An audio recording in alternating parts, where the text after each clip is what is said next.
Good evening, everyone. My name is Dr. Michelle Lutz. I am the Director of Support Services for the School District of Springfield Township. We're a small school nestled right between Philadelphia and some of the bigger school districts in Montgomery County, Pennsylvania. I'm very excited that you have taken time out of your busy evening to join us tonight.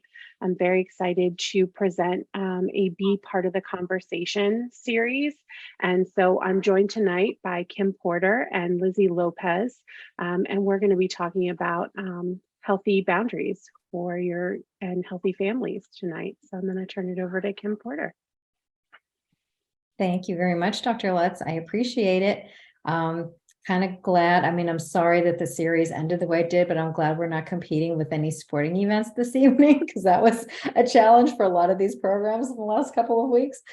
So thank you very much for being here. Yes, I know you're all busy families and really happy that you're here with us. I'm the executive director of Be a Part of the Conversation. I'm really grateful to Springfield, the school district of Springfield Township, for partnering with us once again. We love this relationship, and this is the second in a series of programs that we're presenting with you this school year. So I'm going to tell you a little bit more about Lizzy Lopez in a bit. She's going to be speaking to you momentarily, but first I just want to let you know a couple of things. Please feel free to submit questions at any time during the program. We did get a couple of advanced questions, so we'll be answering some of those, or at least do our best to answer some of those once you hear from our presenter. We are recording this, but I'm so glad that you're here live because we really want to hear from you. This is hard to be interactive when we're on a webinar, but please share your thoughts, your concerns, any questions you have. And those questions will be completely anonymous. They will not be we'll be reading them, but without names. You will not be seen on the recording. Your question will not be typed in on the recording or anything like that. You can find that recording and other helpful information about this and other topics on our website, which is conversation.zone, and then /parents is where we'll have this recording. I'll be sharing this and other links in the chat as soon as I finish talking.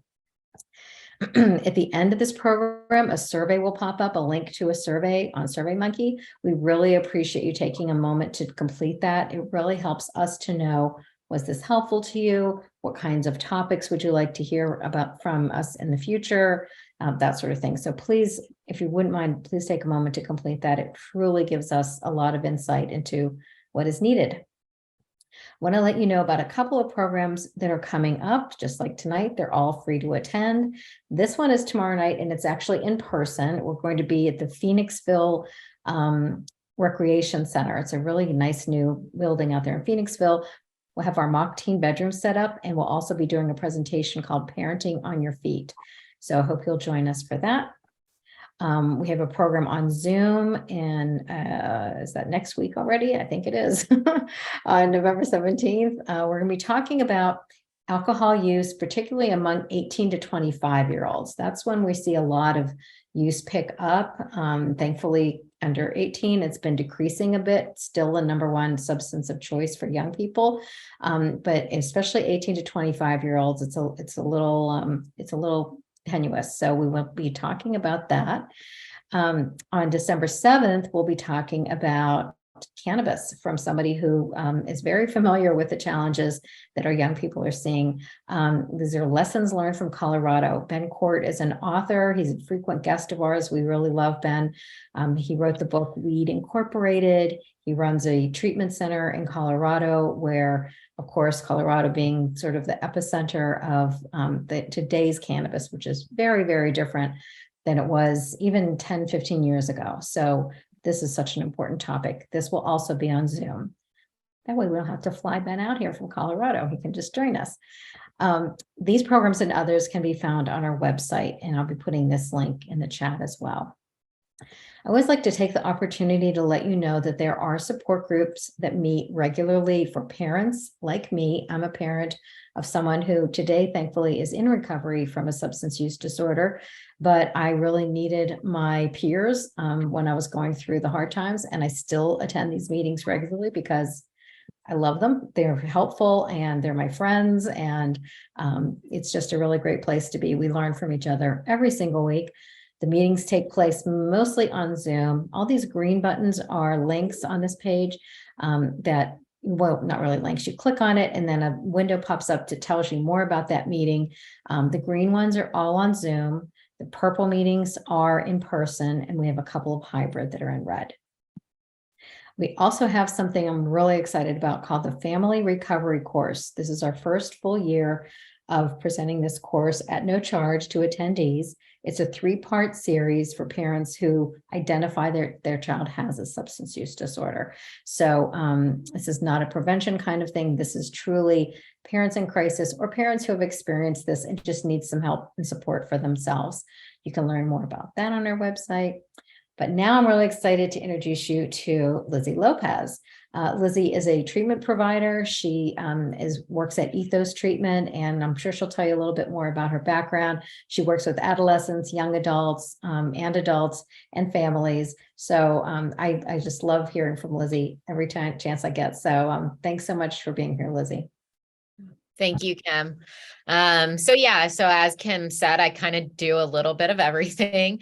I am a therapist. I do work at Ethos Treatment. I oversee the adolescent programming here, and then I do some adult work and some family work as well. So when Kim asked me to speak, of course, I always said yes, and I appreciate the opportunity. So to get to the topic today, right? So we're really kind of talking about effective parenting. And how to basically have healthy boundaries, which is a big topic of conversation. And I was joking with Kim, I literally just got out of running a family group where we were talking about the exact same thing. And the general consensus in the group is that this is really hard. And that's what I want to say.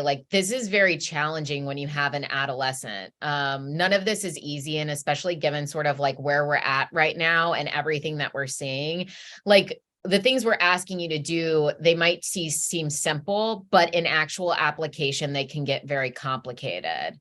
So I'm going to try to give you guys some tips or some guidelines, but realize that implementing it is not an easy task. And the parents that are working on it, it's not that it's perfect, right? We were talking about that in group, this is a progress, not perfection kind of thing.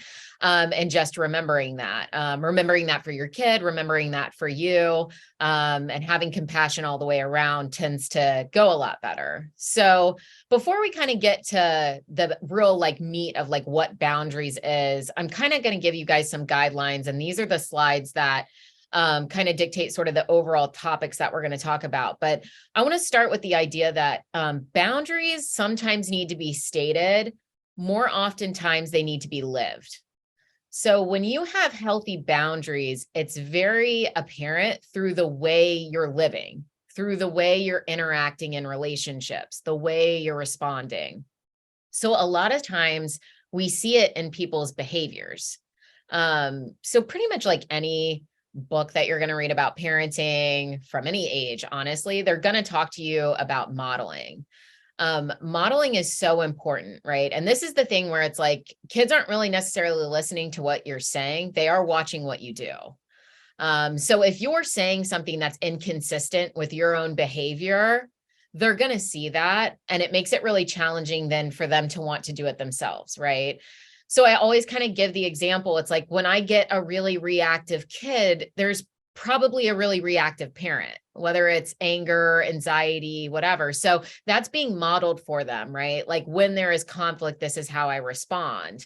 When something happens that I don't like, this is how I respond, right? Which gets into emotional boundaries, right? Can you emotionally regulate in times? And generally we see that in behavior.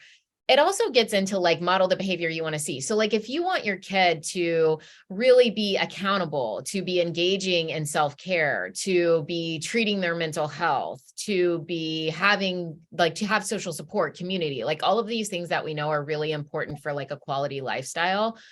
If you can sit back and reflect and ask yourself, am I doing those things? You can really kind of see if you're modeling what you're preaching, right? And like I said, this is really hard because being a parent, as I'm sure all of you guys can relate to, it's a lot of juggling. There's a lot of different things that you're trying to pay attention to at a lot of different times.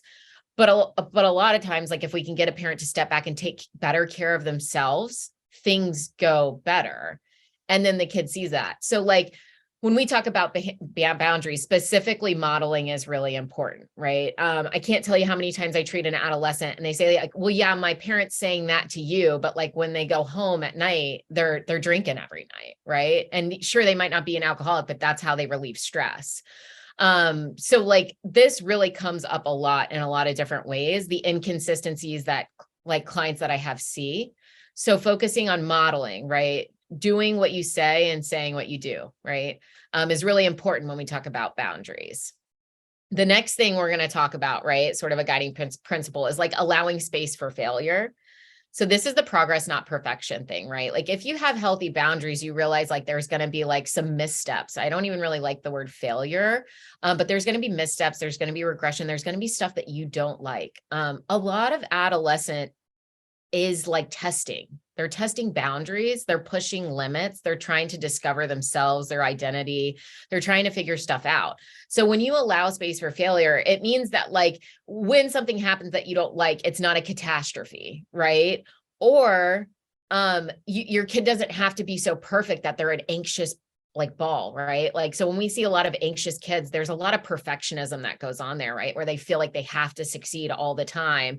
And then when they fail or have a misstep, right? Like it means so much about them and their shame, and it just gets really complicated. So allowing space for failure is really important.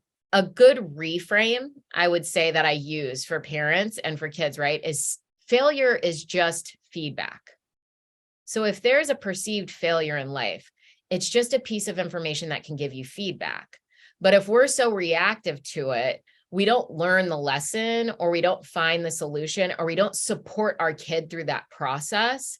We just teach them that somehow this makes them bad. And then that gets really, really complicated.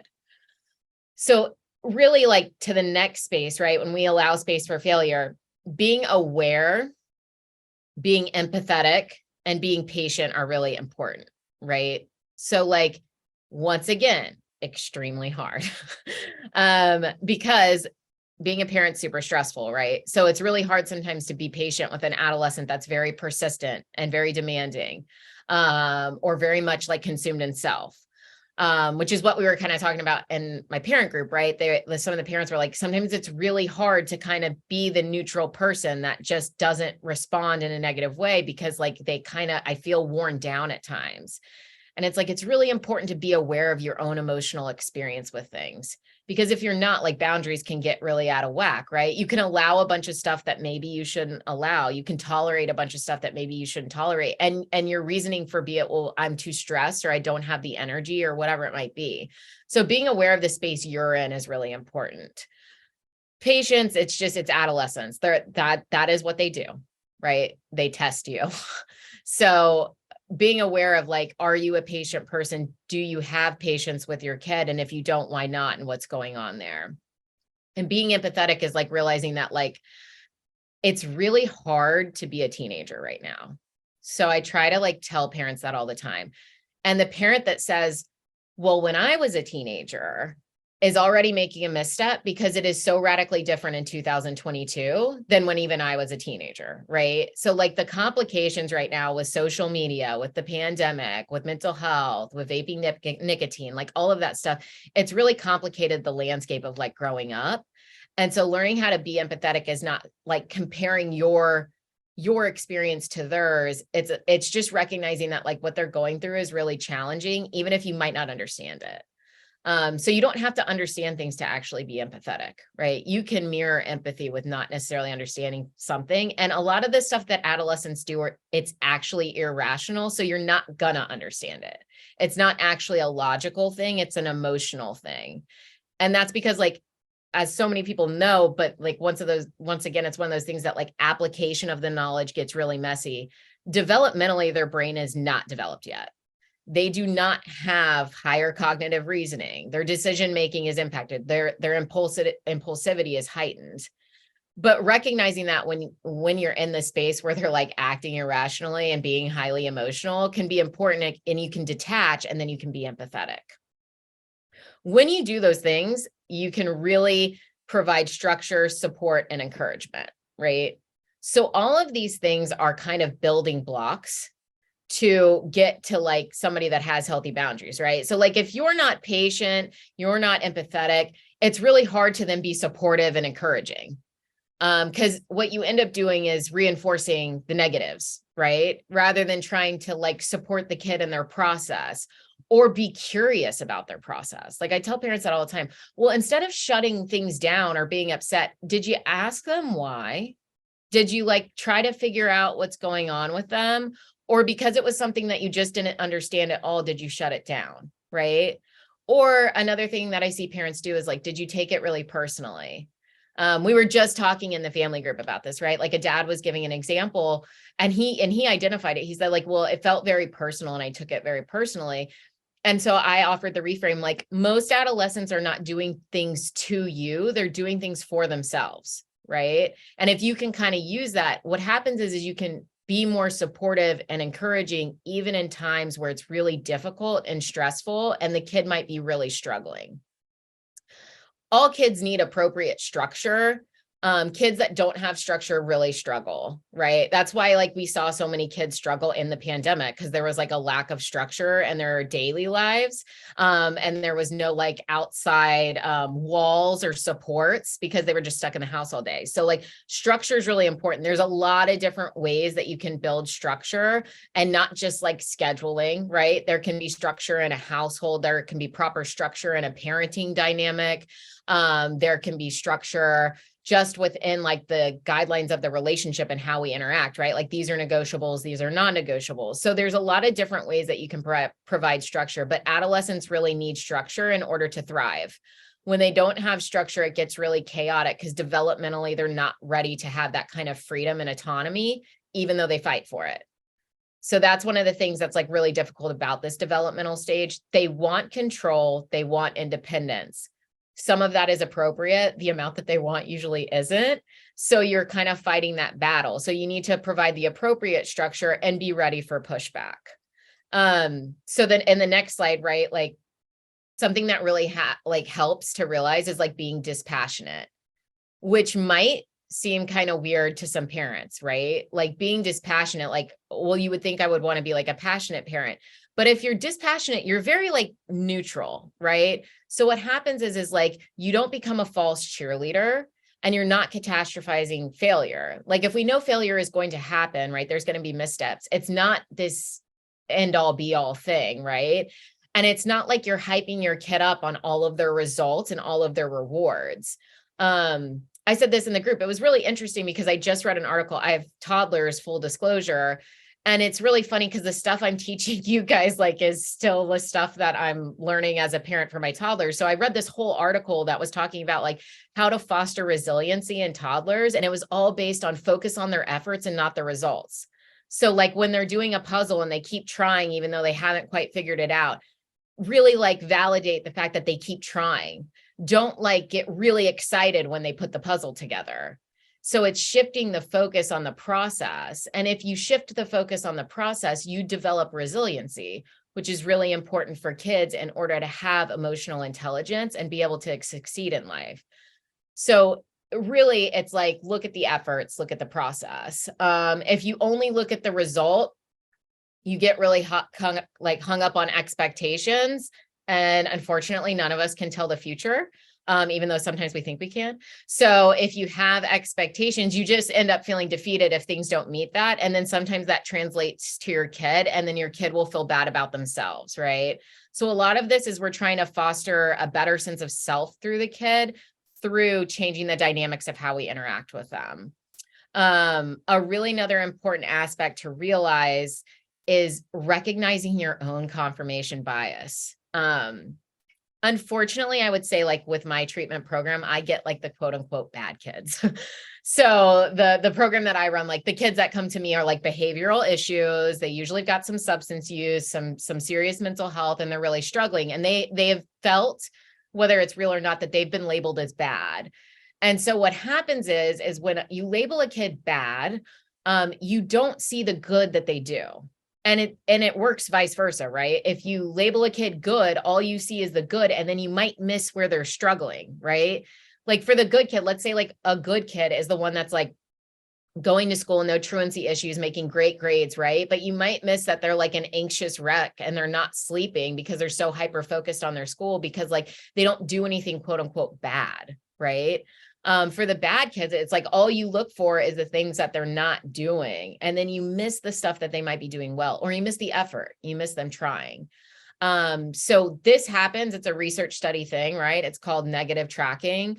It's in multiple books, and it's just recognizing that like you do have a bias towards your children, and just kind of being aware of that and knowing when it comes into play. We have bias towards like everything, right? And it comes into play in our relationships a lot of the time. We just did an activity where we matched up a parent with a kid that wasn't their kid to interview them. And everybody, the parents and the kids, talked about how like it was easier to have an open dialogue because the people didn't come in with like these preconceived notions about them. And there was like a really good back and forth. So the more you can be open-minded and less biased and judgmental, the more open your kids will be with you, which is everything here, right? People that have healthy boundaries within healthy families, they have open communication and there's emotional safety. And establishing that is really hard if you're constantly looking for things that says you're right, rather than trying to see things that like maybe you didn't see, or opening up your perspective. So when we talk about like quote unquote healthy boundaries, right? Like those are the things I just went over are kind of guidelines, right? These can like guide you in order to have healthy boundaries. Now we'll get into like really kind of like the meat of what boundaries are, right? And so Kim actually turned me on to this quote, so I'll give credit where credit's due. But boundaries are the distance at which I can love you and me simultaneously. That's really important to kind of take in, right? Because without healthy boundaries, things get really out of whack, right? Sometimes it's the power dynamics, sometimes it's love, sometimes it's self-love, it's worth, it's all of these things. Because what boundaries do is they teach people how to treat us.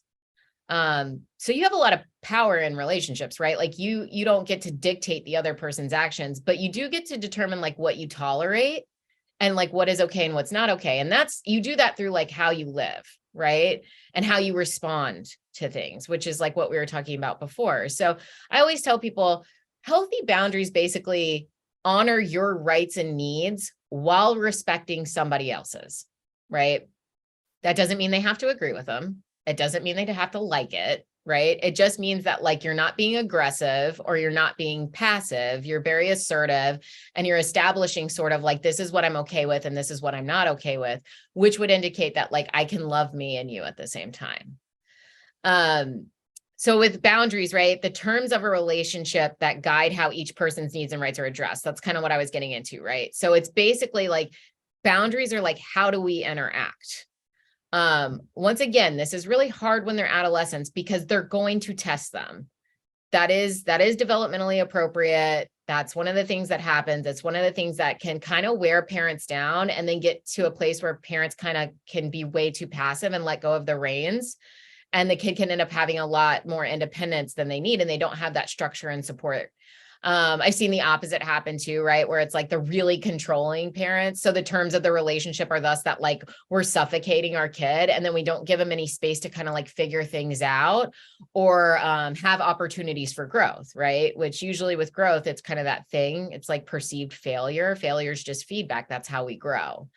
It's really important to realize that they exist on a spectrum and they continue to evolve over time. So with so many things in mental health, it's a spectrum. It's not black and white. So if we have really passive, unhealthy boundaries over here and really rigid, strict boundaries over here, obviously what we want to see is a balance in the middle, right? So you don't want to be too loosey-goosey and you don't want to be too controlling. They're going to evolve over time because like what worked back then might not work now. And that's just because people are complicated and people change. So if you're still parenting your kid that and the way that you were parenting them when they were 9 and they're 14, you should probably kind of look at that, right? Like if the dynamics are still existing in the same way. If you're parenting your 14-year-old, like you're parenting your 21-year-old, which happens, you should probably like look at that, right? There's something going on with the boundaries there, and there needs to be a little bit of adjustment, and realize that like things need to evolve and things need to change. They relate to the developmental stage and what's an appropriate level of choice. Those are specific words, an appropriate level of choice. That's very dependent upon your kid. So teenagers are wildly different, right? So like I can have one 14-year-old that has like great insight, awareness, maybe their judgment is not great in their decision making. And then I can have another 14-year-old that has no insight, minimal insight, and doesn't really understand what they're doing. So the appropriate level of choice, although they are the same age, would be different, right? So the dynamics in that relationship should be different. It's really important to consider sort of where you're at and what's going on with your kid and you to know what the appropriate level of choice is. And a lot of times in order to determine that, it's really helpful to seek out professional help, right? Because you don't know what you don't know. And like I said, it's really difficult to be a teenager in this day and age. So there's a lot of different supports, parent groups, like Kim said, resources through therapy, the schools, that can help you determine sort of like what are appropriate levels of choices. You know what I mean? And some of the questions I think we got are about that, honestly, right? Like that we got before the program. So we'll kind of like highlight some of that stuff when we do the Q&A. But it's just important. And then with appropriate level of choice, like you want to be clear and concise with assertiveness and compassion. So you don't want to get into these like crazy back and forth, like this conflict that's really intense. Like when you have healthy boundaries, it's just really like clear and concise. There's not a lot of guessing. People don't really know what to expect. It's not chaotic, right? Like it's assertive, it's defined, and it's also met with compassion, right? So like the terms of the relationship are not so that like when things happen and things are disturbed, like we don't have compassion and love for each other. Like we can talk about difficult things and that can still exist, right? It's also that like there is open-mindedness in this relationship and we can have a back and a forth, right?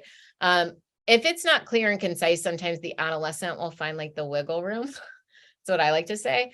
So like I said, it doesn't always need to be stated. Sometimes it's lived, but I will say sometimes it needs to be stated. So be mindful of like your boundaries with your kids and realize that like sometimes you do need to like just specifically state stuff like, hey, like it's not okay when you talk to me like that. And here's why, right?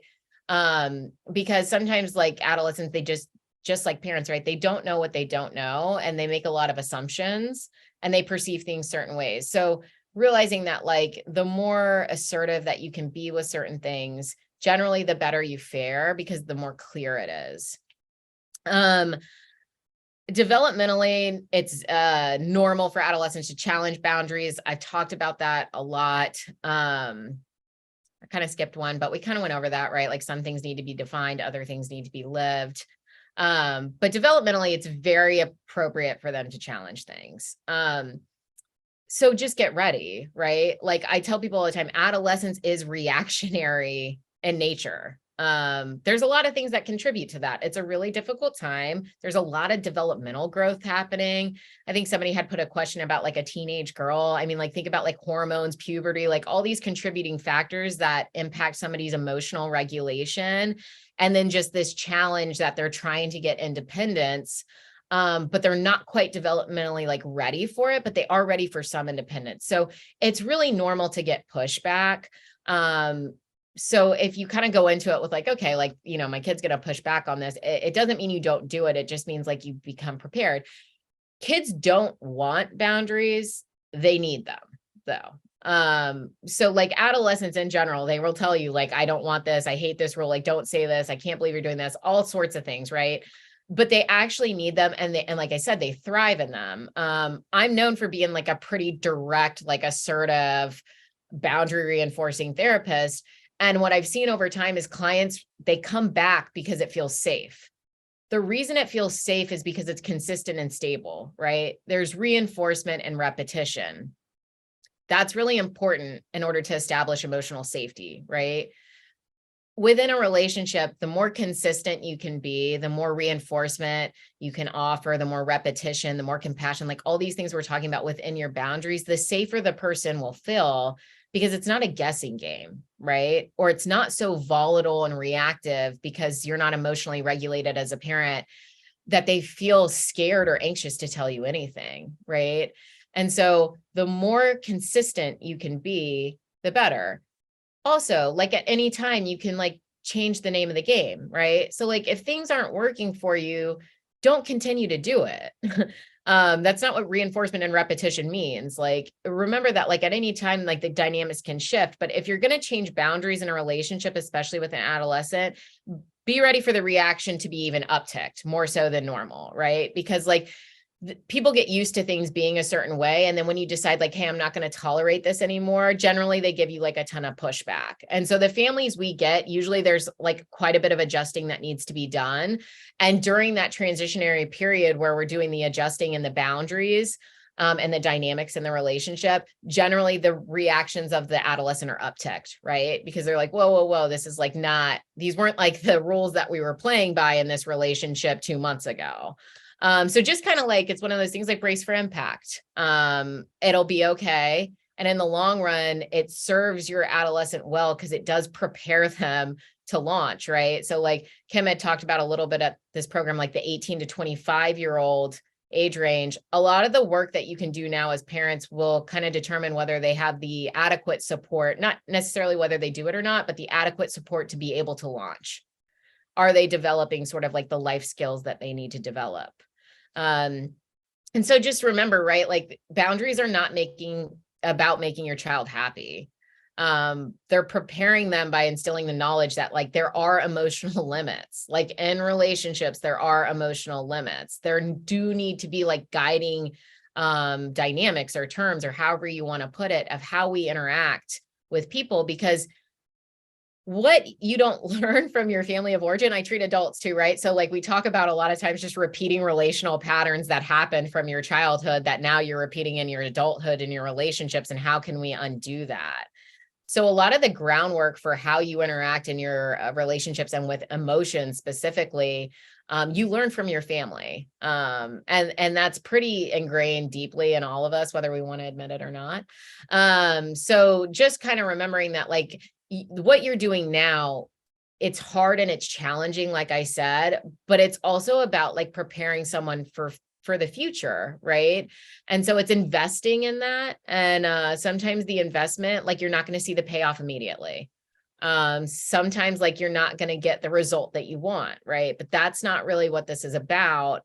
This is about the process, like I said, right? This is about teaching valuable lessons. This is about like learning how to tell your child like, no, or not right now. And so like, if you can kind of figure out like what's going on with my boundaries or where am I not practicing some of these things, you can start to make some changes that would really benefit them later on. And it'll benefit them now as well.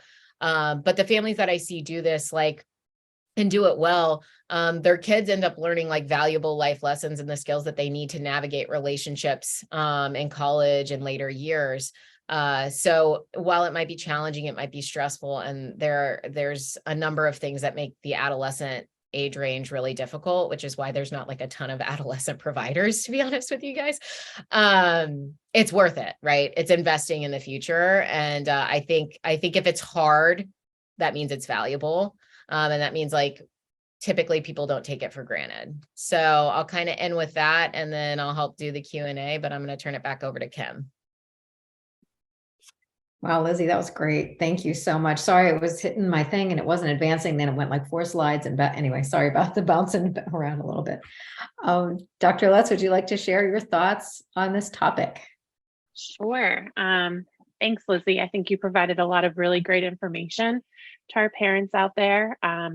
You know, if you've met with any of us at the school, you know that we focus on a lot of boundary work as well inside of schools, and what that means for students, you know, to understand established structures and to make sure that they're, you know, following some of our rules and our boundaries. And we really like to partner with parents to provide services to students. We know that parenting adolescents is really hard. We know that it grew harder with the pandemic, and we know that it's harder still as we return from the pandemic and we have so many new forms of social media, and just, kids are constantly being bombarded with devices and new challenges and, different drugs and alcohol that's out there, and that they're, might be peer pressured into trying. So at Springfield Township, we have a variety of services that we hope that if you're struggling with some of these things, you can take advantage of. We do have counselors and social workers at all of our buildings, and so they're available to support you, whether it's through, some short-term groups that our counselors can provide, or a lot of our social workers help families connect with outside services such as individual therapies or family-based therapy. In addition to that, we do have a very robust multi-tiered systems of support teams that meet in all of our buildings. And through that, your student can gain access to our Student Assistance Program, or SAP, where we can refer you to some county agencies that also provide some services. We also have a really robust partnership with Child and Family Focus, which offers some on-site therapy individual to students. And so that's a really great opportunity for, if you're a family who is struggling with these boundaries issues and your adolescents or your teenagers kind of pushing back against those. So that's just a couple of the things that we offer in Springfield Township. But I think that Lizzy gave you a great jumping off point as a parent for some ways to maybe help focus and center your family. Thanks so much, Dr. Lutz.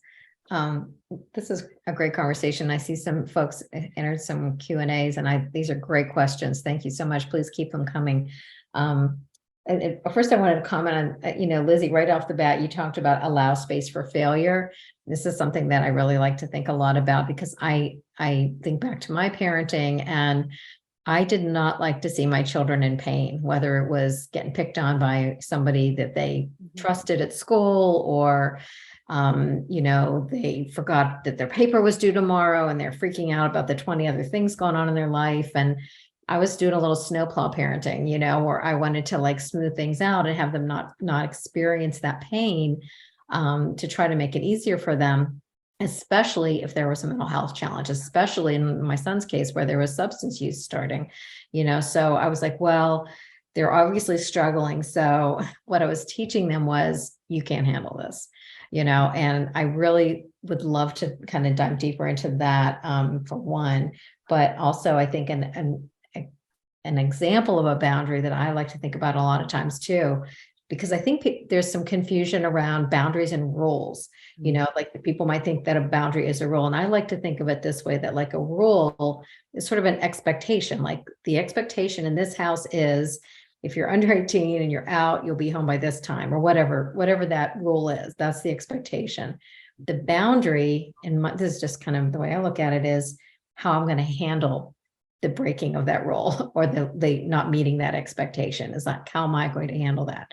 So if the expectation is that you're not going to use disrespectful language with people you love, my boundary might be, I'm not comfortable with the way you're talking to me right now. You're clearly upset. So I'm going to step out of the room. And when you feel like talking to me in a more calm way, then we'll continue talking. Would that be something, Lizzy, does that make sense? Is that a way you see boundaries, sort of? Yeah, I tell people a lot of the times the difficult boundaries that people usually really need to work on are the emotional boundaries. So really a lot of what you're saying and a lot of what I'm trying to highlight are emotional boundaries, right? And it's sort of, how do I show up in situations, right, where the stress level is high, or a rule has been broken, or there's a conflict or whatever. Because there's a lot of different types of boundaries. And I do think you're right. People get this confused, and some of it's nuances, and they're all so enmeshed, to be honest, right? That generally they kind of all support each other in some way, right? In order to have healthy boundaries, you have to have pretty decent rule setting in a house and consequences and all that stuff. So they're all sort of building structures here, but they are different structures. It's interesting as you said that, because I do have this sheet that I do sometimes with clients, and it's a boundary assessment. And it's all based on that. None of it is based on like rules and consequences. It's like, I can give you guys a couple examples, right? But it's like, it's difficult for me to say no to people, and they check like never, seldom, sometimes, often, or always, right? I feel as if my happiness depends on circumstances outside of me. It's difficult for me to regulate my mood if someone challenges me or gives me feedback. It's just it's a bunch of stuff. I can't make up my mind. It's hard for me to make decisions. I get angry easily. I have a hard time keeping in confidence or a secret. I'm overly sensitive to criticism. So the entire boundary assessment is based on like emotional regulation. It has nothing to do with what time do you think my kids should get home at night? Do you know what I mean? So yeah, I do think that's real, like where the work happens. Does that make sense? So like once parents have sort of established rules and consequences like that does need to be established. But then the work really revolves on like, how do you respond to situations? How do you show up for your kid? Are you present? Are you able to say things and response like, you're not going to talk to me that way, right? Like, I don't appreciate that. Or do you immediately jump into like cursing right back at them? And that's the stuff where like, if you do look at that, it's really kind of interesting when people start to change their emotional boundaries, how that can change the kid essentially, right? Like the dynamics there, and then how the kid responds to those situations when it shows up in their life with somebody else. Yeah. Love it. Yep. And you just reminded me of, oh, go ahead. Were we going to say something, Michelle? I was just going to say, I think that dovetails really nicely into one of our questions about how to salvage a relationship where you've already been reactive. And I think you, Lizzy, you kind of hit on that, and you may want to expand about, being consistent and modeling that behavior over time. Even if you feel like you've, been reactive before, you have to show your child like, that's not how we're doing this anymore. Yeah. And it's like, I tell parents all the time, right? Like, you guys didn't get here overnight. So like, it's not a light switch where all of a sudden you decide you don't want to be reactive and you're not reactive. It takes a decent degree of like mindfulness and awareness to then be able to pause in those situations.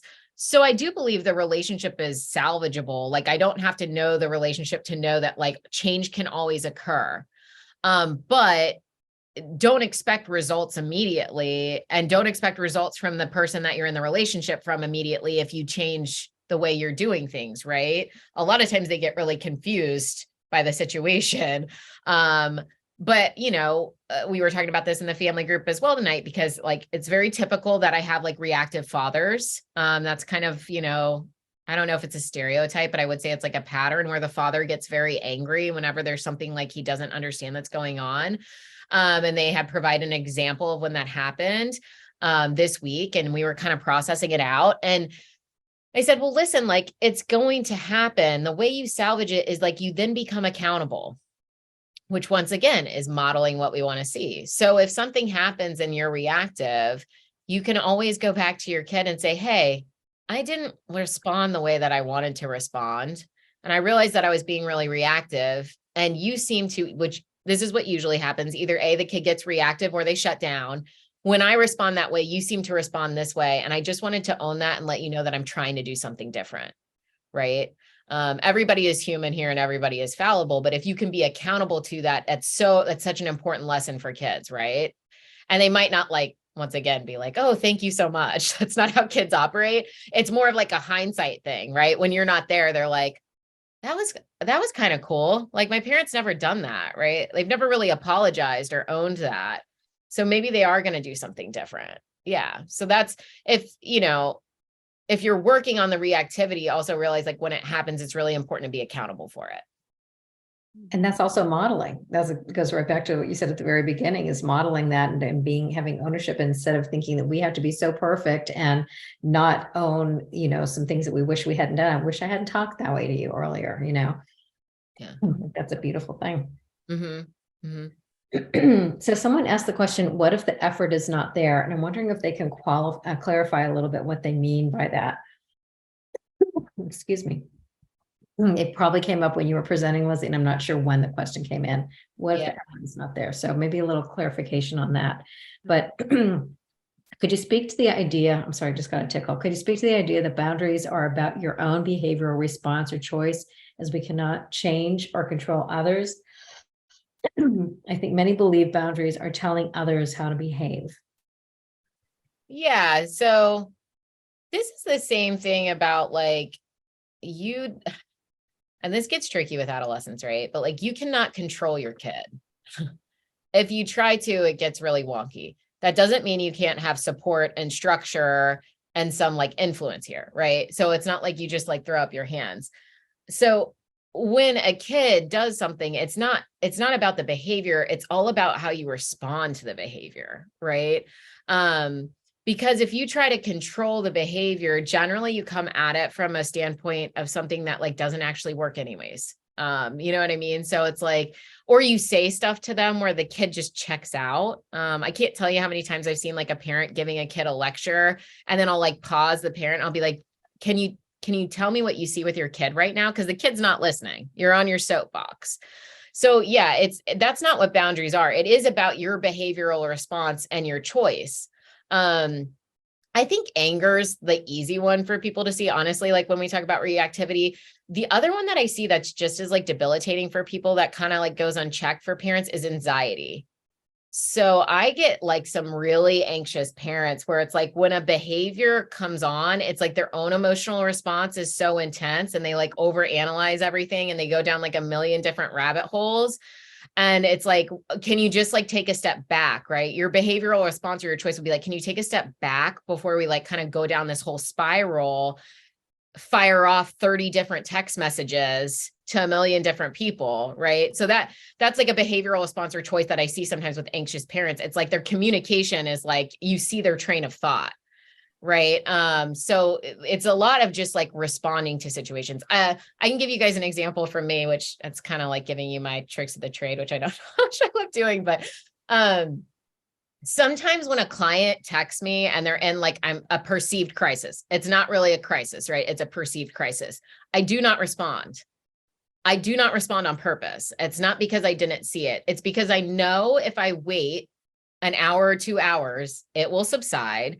They will have figured it out and it won't be a crisis. And that's like a really important skill for them to learn, right? It's like the kid that's freaking out and wants to leave school that texts the mom and you immediately go pick them up. It's like, did you direct the kid to like a school counselor? Did you direct them to somebody, a support, a teacher, something where they could kind of like process out what's going on for them as to why they don't want to be there? Because what happens is then you teach the kid, like every time you text me, like I jump, like I'll come get you.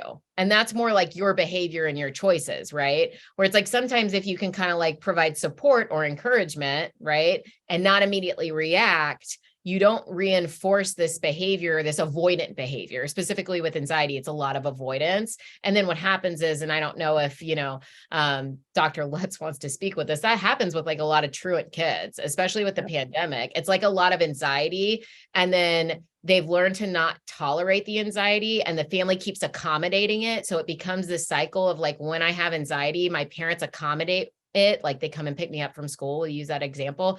They reinforce my symptoms and my symptoms get worse. And I learn over time that I don't have the capability of coping with this. Instead of like learning exposure to like a trigger or a stimulus and developing the coping skills necessary in order to tolerate the distress. Yeah, that's a great way to put it. We do a lot of conversations with parents about that, and you're absolutely right. When you're experiencing anxiety, you need to live with that discomfort to understand that it's not the end of the world, that you can push through. And so we'll say that to parents, and to kids as well. You need to stay in school. I know you just texted your mom, but give it an hour. If you're still feeling that same way, like let's revisit this. And generally after an hour, they've gotten engaged in an activity, they're not thinking about it, and we're good. So Love that. Thanks, guys. So here's some clarification on the question about effort not being there. In the beginning, you were speaking about focusing on effort, not the result. What if the effort is not there, such as schoolwork, activities they participate in, and so on? Okay. I don't see where that is, Kim, but Oh, it's in the Q&A. It's at the bottom. okay. Now I see. Okay. Yeah. So I would challenge the parent in this situation, and this might be hard to find where the effort is. Or find one thing, right? Just one thing. And sometimes I will tell you, like, when I'm treating like a really depressed kid that's severely depressed, the thing is that they brushed their teeth today, which to some people might sound like, well, they should be doing that. I hear parents say that all the time. They should be doing that. I'm like, yeah, but given whatever the challenges are, maybe that's like a huge feat for them, right? Or maybe it is the kid that was like truant because of anxiety and panic attacks, and they went to school and they stayed the full day. It's like, hey, I noticed that you stayed the full day, and I'm really, really proud of that. So it's not just necessarily like grades or activities. Think of like also like activities of daily life. Sometimes like breaking things down really small and expressing gratitude or appreciation for a very specific thing. That'll help any of your relationships. So if you want to do that in parenting or with your spouse or whoever, if you learn how to express gratitude or appreciation, validation, whatever you want to use for specific things, it goes a lot longer or a lot further with somebody than if you just say like, hey, like I really appreciate you, right? If you get really into the nitty gritty, hey, I really appreciate that, like you packed my lunch today, or that you cooked this food, or you unloaded the dishwasher, or whatever, that goes a long way. So I would challenge the parent that wrote that to maybe really kind of think about anything that the kid is doing. I mean, I don't know any of the circumstances, but there's got to be something. There's always something. And if there's nothing, like, then the kid might need more support than they're getting, right? Whether that's treatment or whatever it is, there might be something significantly going on as to why their motivation is so low that they're like not responding to anything. Great. Thank you. Great. So there's an earlier question that, prior to the program starting, and one that just came in, that are similar. Any suggestion for how to approach boundaries when there are differing roles between two households, and without healthy co-parenting? And a similar question, maybe this is the same parent, what is or is not okay to ask in blended families about what happens at the other house? So would you guys like to talk about that blended family situation? Yeah, I think, we generally find we have a lot of students who are in different households. And there are different rules at, two different parents' houses. And we a lot of times we run blended family groups, or, kids whose parents have gone through a divorce. And one of the things that we talk about is, how we need to adapt to, kind of the norms of both of those households, and what that means, and what are some non-negotiables, and how kids can discuss that with their parents. I don't know that there's a hard and fast rule, especially as was indicated, without healthy co-parenting. But I think this goes back to, you can only control what you can control. So, what are your boundaries with your child when they're with you, and how do you talk to them about that, so that hopefully they're making good decisions across all settings? So, Lizzy, you want to jump in with? Some of this is really tricky. Like, I will just say that, right? And there are a lot of kids that have blended families. I mean, we know like the divorce rate is like 50% in this country. So this is not an uncommon situation. I'll start with like the mom and the dad thing, like what's appropriate to ask about the other person's house. Once again, like, I don't think there's any hard and fast rule, but I think you got to get honest with yourself about like your intentions and motives with asking. If it really is for like the good of the kid, or finding out information, or just trying to have some dialogue and communication, then okay, right? But a lot of times I will say, in co-parenting dynamics that aren't going well, usually I see parents talking to the kid in a way that's inappropriate. Whether it's about the other parent, judgments being placed, the kid knows way too much. Usually they're kind of putting the kid on the friend level dynamic, which is a boundary issue, right? So it's really just important when we talk about blended families and you're talking to your kid about the other parent or the other parent's household, how are you talking to them? What are you asking, and why? Because the kid that gets caught in the middle gets really conflicted. And that becomes like a whole thing for the kid. And they know, like, kids are super smart. So they like know, they're like, they'll say to me in sessions, like, it's not cool that my mom's saying that or talking about my dad like that. So really like the best approach is like if we can get the co-parenting to a place that is a little bit better. And a lot of times I will say with like the really difficult co-parenting, it usually involves co-parenting counseling. So there's specific counselors that just do co-parenting. It's not like family therapy. We're not trying to like salvage the relationship, obviously. It's more directed at like parent coaching when the parents are in separate households and not on the same page. And I've seen that be really helpful because then parents learn how to kind of like put their own emotional relationship aside to really focus on the kid. Generally, like what I've seen from blended families anyways, is that the roles are different between two households. That's very typical. And it is one of those things where you can't control what you can control. So really with these situations, communication is key, and how you talk, right, is kind of everything. There's a therapist that I really respect that works at a adolescent treatment center over here. And he always says like, let's talk about the talking, right? I think that's really important to kind of think about, like, how are you talking? What are you talking about? What are your intentions? Because communication is really important. But with blended families, it can just, it's a boundary stuff, right? Like it can get really murky really quick. I guess that's the best way to put it. And isn't it the case that anytime there's a need to negotiate, that there needs to be some level of respect and flexibility, you know, just to say, okay, I hear what you're saying on that, you know, that sort of thing. I mean, it is a dance, and it's like so important for our kids, as you said, to have the consistency and the united front, you know, and so that even if behind the scenes we're not completely in sync with one another, perhaps behind the scenes we can agree that these are the things that we'll agree to, that we're going to have as a consistent message in both of our households. And I have to say that even in families that are not blended or not separate, we can be on different pages. And I really appreciate what you said, Lizzy, about like getting the help, because when we were struggling with our son's substance use, his dad and I were still married, but you know, we actually were on the same page a lot, but we still needed that third party. Because we had so much emotion tied up in this, and we had history, and you know, oh, you're always this or you're always that, you know, those things get in the way. So when we have that third person, we got to we had a therapist named Rick, who Lizzy, I'm sure, knows, who helped us tremendously. And after seeing him 3 or 4 times, we could say, what would Rick say? And we knew we could just kind of channel how he talked us through it. And it helped so much for us to determine how we were going to approach something. And doing that behind the scenes, I feel, is really important, and not figuring this out as you go along in front of your child, you know. So like saying, if there's a question that comes up with your child and you feel like you have to have the answer right now, you probably don't. You could probably say like, let me think about that and get back to you. And then get, as best you can, find that unified front with the other parent, you know, separately, without them witnessing this process, and then come together with that. And it's almost like the idea of screening your phone calls from your kids, or not replying to the text immediately, like talking it through, taking a breath, that sort of thing.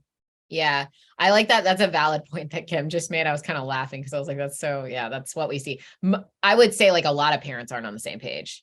So it doesn't matter if they're divorced or not, right? Like, because people have their own belief system about things and their own education and their own past experiences. So generally, most parents that if they're like trying to embark on like a more effective parenting journey, they do have to do some work of agreement. And with co-parenting situations, obviously it's split households. So things can be a little bit more challenging depending upon how the relationship ended. But that challenge always happens. The dynamic that we see, and Kim's probably heard this term, right? It's what happens is when the parents aren't on the same page, is kids do this thing called splitting, or adults, or whoever I should say. And we'll know that they're doing it because they do it in treatment too. So we'll see it. So when they're splitting, it's basically like they'll go to the parent that they get what they want out of. And they know that, right? So it's kind of like a manipulation tactic that they use. And so when you're not on the same page, what happens is your kid has developed these survival skills, right? To basically get their needs met. But they might not be the needs that are actually like healthy for them. It just may be like what they actually want and not actually what they need. So it's really important if you can be a unified front. If you do any family counseling, there's different like modes of therapy from family counseling. And one is called structural. And with structural, we're trying to get the parents basically like on top of the pyramid again, with a unified front where there is this hierarchy where the kids are below. Things get really out of whack when like the kids kind of on the same tier with like mom or dad, because they've learned that like I can go to this parent to get what I want and kind of undermine this one. And that happens a lot. Yep, that's great. Appreciate that. Here's a great question. How do you model use of devices? I use my phone for work, learn something new, and on YouTube to listen to many lectures, but the child is very young to pick and choose the right info to consume from the internet. I'm worried about how to balance this or how to explain this to my child.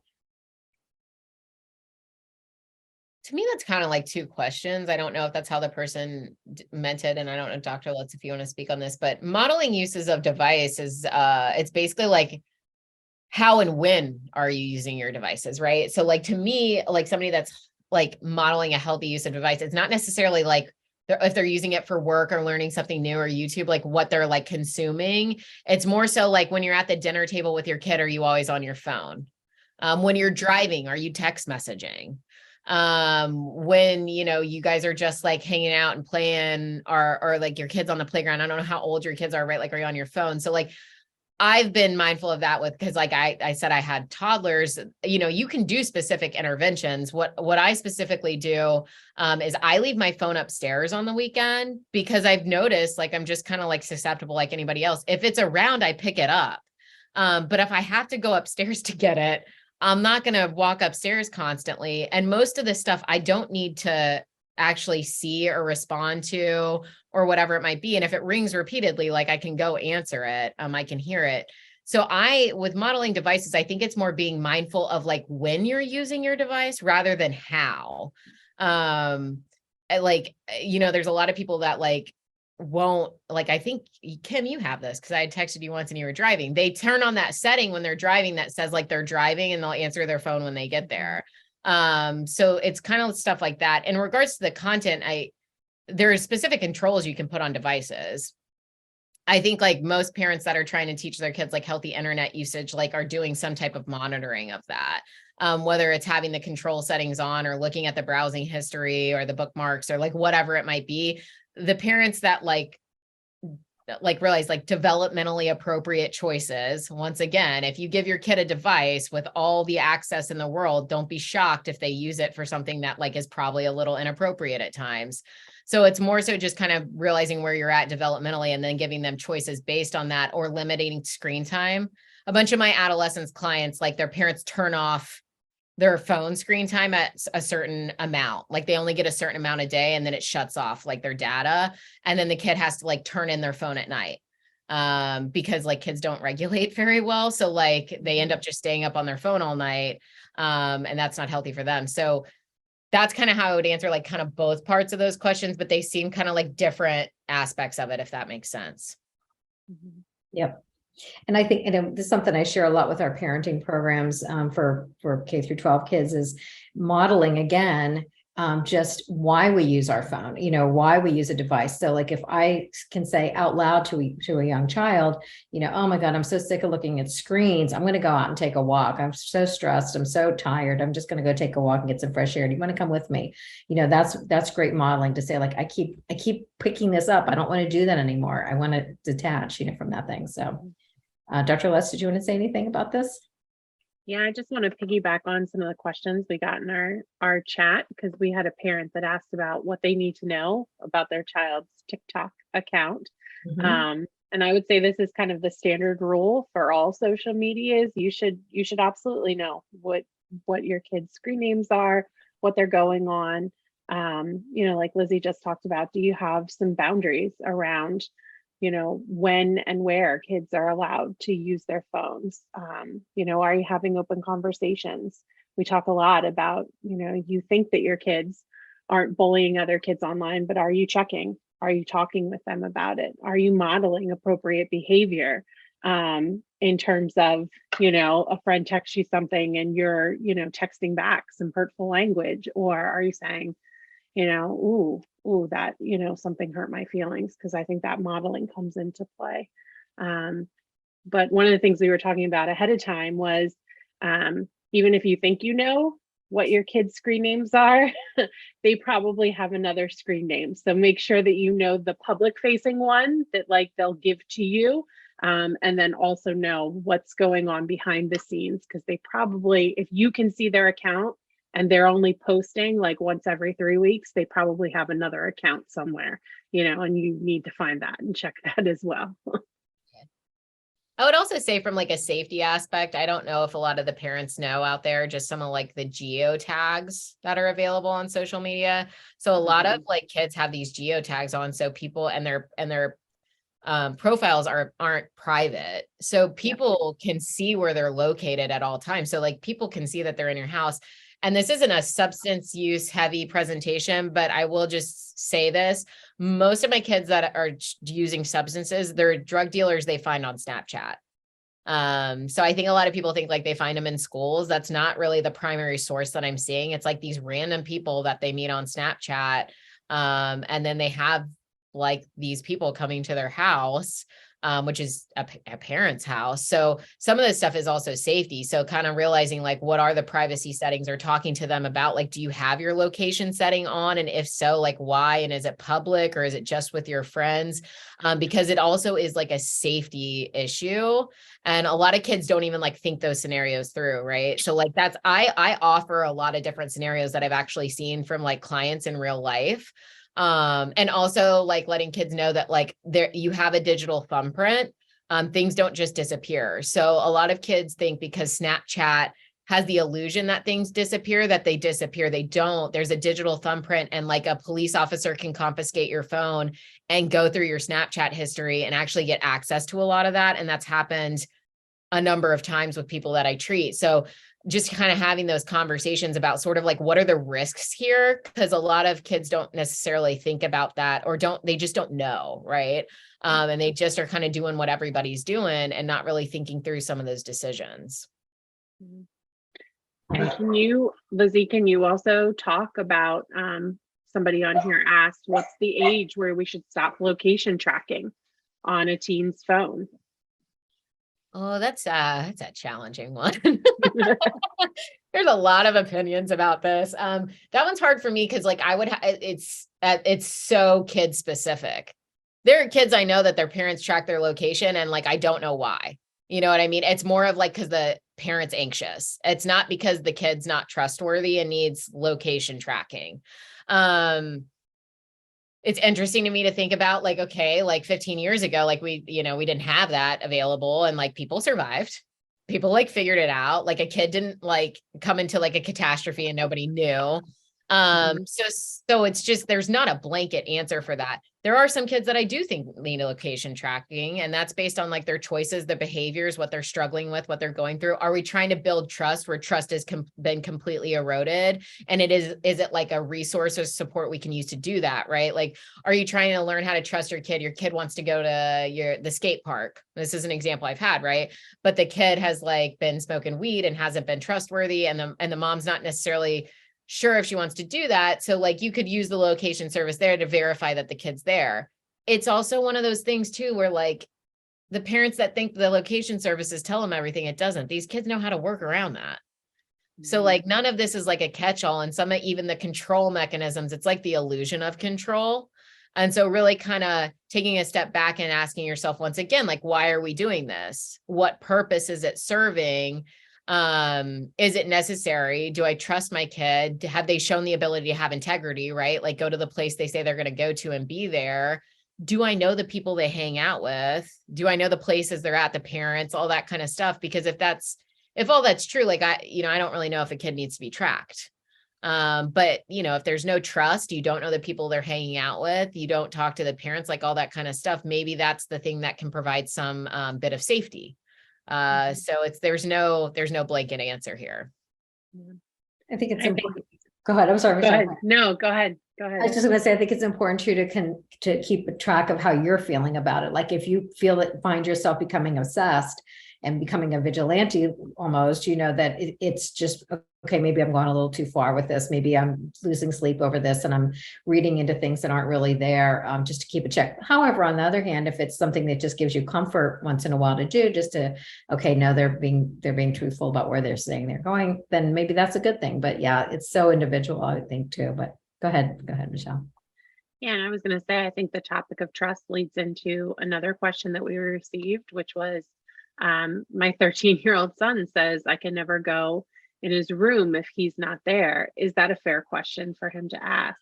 So, Lizzy, maybe you can talk a little bit about trust there as well. Fair is an interesting word. I feel pretty strongly about this, like no, because he lives in your household. He's 13. He doesn't pay for anything. It's your property. And if you want to go in his room, like you own the house. A lot of times with parents, what we're trying to do is get them to step back into their power too.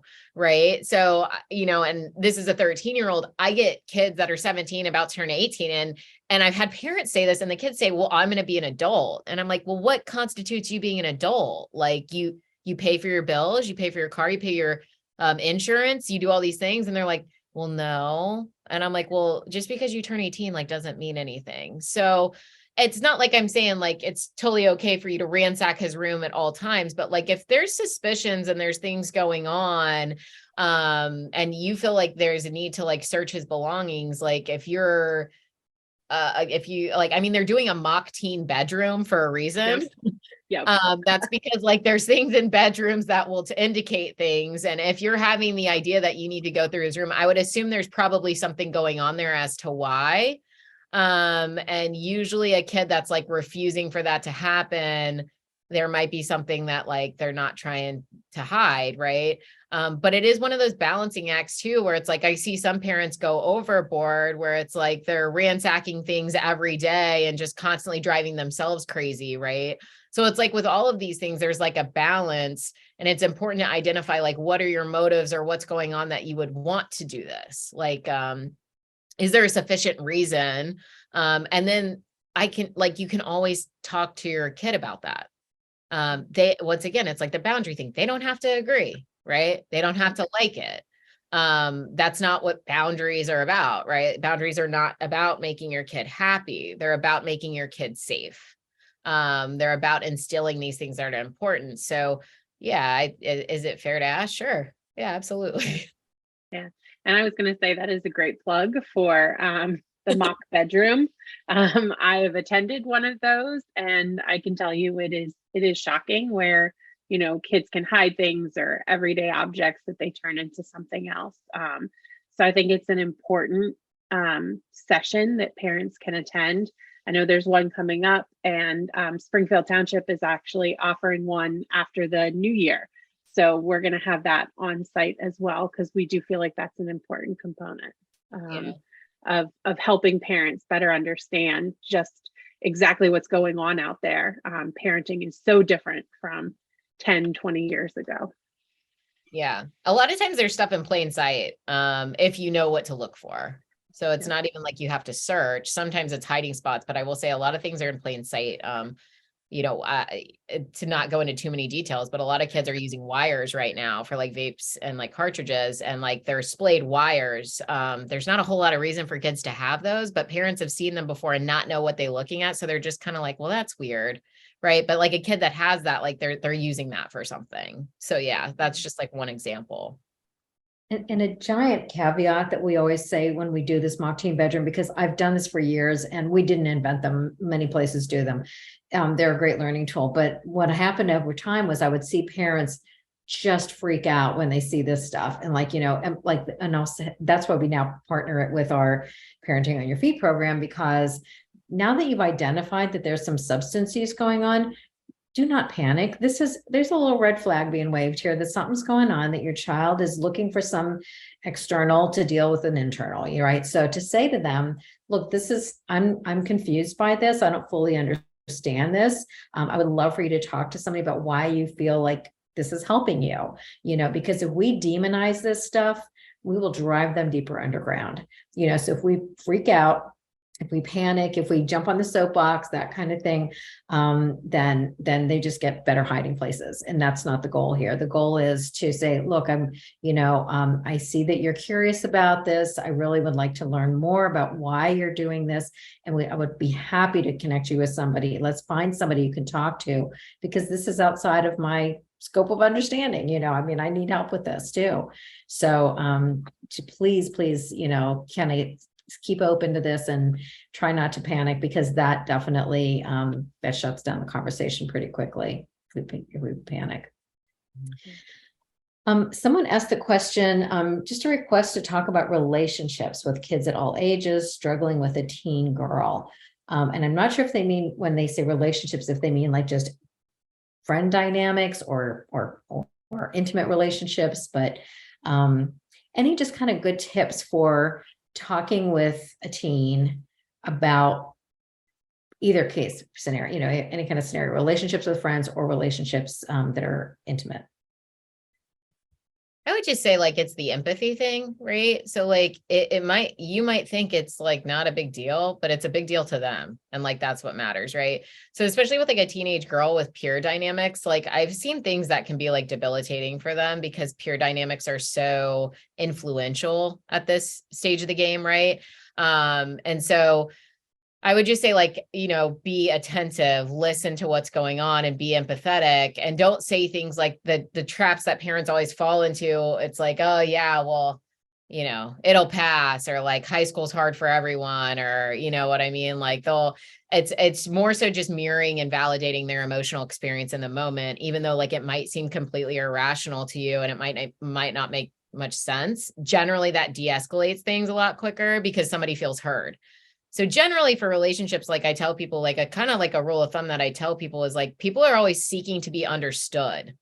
So if you can work on understanding, it goes a lot better. And like I said, you don't necessarily have to like really understand it to work on understanding, right? Like you can hear somebody and reflect back what they're saying and not be like, that makes complete sense to me. It might not make complete sense to you, and it's not supposed to. Like you're an adult and they're a 13-year-old. So it's just, I think that, the peer dynamics are really hard. And then the dynamics with like a parent are really hard. So like, if it's the relationship with your daughter and you that you're speaking about, I would just say like, don't be reactive. With a teenage girl, like the more you can kind of be like, I would say a teenage boy too, the more you can kind of be like Switzerland and not really be affected by things, the more situations de-escalate. The more reactive you are, usually like the more amped up everybody gets, whatever that reactivity is, anger, anxiety, all the things I touched on. So a lot of my parents that have really worked on sort of just like mirroring back, like, I hear you, or like, I see that this is really hard for you, or, this sucks. Sometimes just even saying like that sucks, just can be really connecting. Yeah. We have this acronym that we share all the time, which is WAIT. Why am I talking? Why am I talking? Wait, it's like, we need that because we're so reactive because it's fear. That was always my MO. It's like fear came up for me. So I felt like I got to shut this down right now. So I'm going to make this really great point and it's going to change his life. And it never did. And I learned a great lesson from my daughter. When my daughter was in college, she has terrible social anxiety.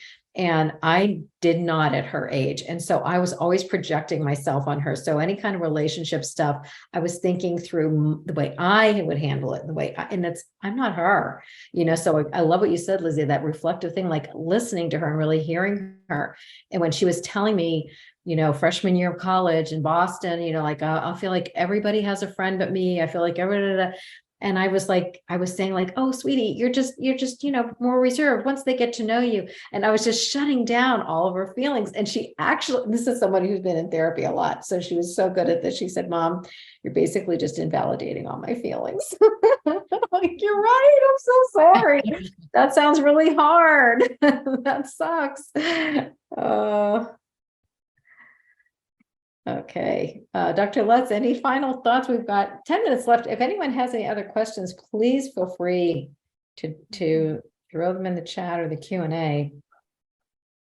I'm hoping that, thanks to all the parents who attended tonight, I hope that you were able to get something useful out of this session. I know just in listening, I've learned some new things that my two teenagers will reap the benefits of, maybe even later tonight. But if you do have any other questions, please put those into the Q&A. We'd be happy to answer those. And I know that Be Part of the Conversation is really great about providing these as recorded sessions. So we'll push that out in all of our district newsletters, and it'll be available on our webpage for parents to view. So feel free, if you really enjoyed tonight's session, share with a friend that this will be available soon. Yep. Yeah, the recording should be finished by processing by morning. Yep. And I have all the links in the chat. So if you want to check your chat, everything is in there. Yep. Well, if we don't have any other questions, we can let you all go. But I just want to thank you all for being here. Lizzy, thanks so much for joining us. It's always great to hear from you. And Dr. Lutz, thanks for all your insights and everything you do for the School District of Springfield Township. Oh, here's something in Q&A. Okay, great. What are some of the first signs that show any teenage problem like substance abuse or other problems in school if they don't share? This comes up a lot, right? Quiet, isolated a bit, sometimes perhaps, so yeah, what kind of signs? Who would like to jump in on that? I would say behaviors are like a huge indicator. So I say to clients a lot of times, like, you're telling me you're not struggling, but your behaviors indicate that you do. So I try to depersonalize it, big ones are isolation, kind of just disconnection, avoidance, irritability with substance use. When there's a lot of irritability that's upticked, a lot of times that can be a sign of specifically marijuana use or coming off marijuana. So nicotine makes adolescents really irritable. But yeah, it's just if there's a change and something, it's not that you have to jump to the conclusion that that's going on, but you can start to have a conversation about it. And if you can point out what you see and make it not about the kid, right? Say, I see that this is going on for you, and I don't know, if it means anything, can we talk about it? It's the thing that Kim keeps bringing up, and I keep trying to tell parents, be curious, don't be accusational, right? Yeah. So, because you don't really know, but a lot of times, the signs are there, and specifically with substance use, there's a level of denial that happens with the family, and there's a level of denial that happens with the client. So usually a lot of people know before they're willing to actually admit it, and the signs were there. So if you're seeing signs, it's really just try to have a dialogue with your kid, or point out what you're saying in an open-minded and a curious way. Hyper focus on certain things, lack of motivation, sort of just any kind of the detaching, any different peer groups. If there's a peer group shift, sometimes that can be an indicator. And then disengagement from hobbies or interests. That can be a huge indicator too. If something was once a thing for them, whether it's sports or something else, and all of a sudden they just don't want to do that, sometimes that's an indicator that something's going on. Yeah. Yep. Yeah. It is hard. I know sometimes, it's what's this, and what is a sign of substance use, and was normal teenage behavior, right? It's so hard because there can be shifts and things like that. But I can tell you, just for my son, we missed a lot. We missed so much because we didn't want to see it. Please don't be afraid to have your child assessed if you think there's something going on by someone. Lizzy is the perfect example of somebody who understands substance use disorder. We took our son to a mood and anxiety disorder specialist. She didn't understand addiction. He had already been caught in college smoking weed and had all kinds of issues there. He was so good at saying all the right things with this therapist that she brought his dad and me in, and in front of him said, "Didn't you guys get high in college? Come on." I mean, really had a huge missed opportunity. We didn't take him to somebody who understood substance use. If your child had any other signs of a health problem, you would want to see a specialist or someone who could rule out one of these kinds of scenarios that you don't want to see happen. But you need to see that person. You really need someone who will understand this. It's not a punishment. It is love. And just making sure that you're, kind of addressing this head on, because if they're young, there's a lot of opportunity to correct, to rebuild some of those connections in the brain that have been taking place. There's a ton of opportunity. And we were not ready to see it. So don't be afraid to address it. And as Lizzy said, to be curious, not punitive, but curious. Yeah. And somebody on here just asked, to follow up to that, how can we find a person that understands substance abuse? I would strongly recommend that you reach out to your school counselor or to your school social worker. We do have connections, like I talked about earlier, through the Student Assistance Program or SAP. We can get them connected with somebody who can do some intensive drug and alcohol sessions with them, and then also make referrals to substance abuse counselors within the community that can help them, somebody that specializes in that. Yeah, and I guess I should plug Ethos a little bit. But Yeah. yeah. So Ethos runs dual diagnosis adolescent groups, mental health and substance use. We do assessments all the time. I work out of the Westchester location, but there is a location in Collegeville as well. And there's a therapist there that's been in the field forever and can do that. We're always open to taking phone calls for intake and billing too, and trying to help people find those resources. So, we might not be the resource, but sometimes we try to help people navigate the system because it can be challenging.